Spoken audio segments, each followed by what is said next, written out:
IUI అంటే ఇంట్రాయూటరైన్ insemination అనేది చాలా సింపుల్ టెక్నిక్. ప్రెగ్నెన్సీ రాని వాళ్ళకి, చిన్న మందులతో కాని వాళ్ళకి చిన్న టెక్నిక్ ద్వారా ప్రెగ్నెన్సీ చేసే ట్రీట్మెంట్ని ఇంట్రాయూటరైన్ ఇన్సెమినేషన్ అంటారు.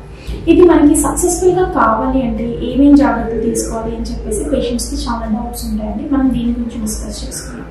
IUI అంటే ఏంటి అంటే భార్యాభర్తలు న్యాచురల్గా ఎగ్ కరెక్ట్గా పనిచేయడానికి ట్రై చేసిన అవడలేదు అంటే వాళ్ళకి మనం ఇన్వెస్టిగేషన్స్ చేసుకున్న తర్వాత బోత్ వైఫ్ని హస్బెండ్ని ఇన్వెస్టిగేట్ చేసిన తర్వాత చిన్న చిన్న ప్రాబ్లమ్స్ ఉంటున్నాయి. అంటే PCODలో సరిగ్గా ఓవ్యులేట్ కాలేదు, అంటే వీరకణాల్లో మినిమం 10 మిలియన్ కౌంట్ ఉంది, కదలికలు బాగుండి ప్రెగ్నెన్సీ అవ్వట్లేదు అంటే ఇంట్రాయూటరైన్ ఇన్సెమినేషన్ అనేది ట్రీట్మెంట్ అన్నమాట. దీనికి మనం ఏం చేస్తాము అంటే గర్భసంచి లోపలికి డైరెక్ట్లీ స్పర్మ్ని డిపాజిట్ చేయడం అనేది జరుగుతుంది.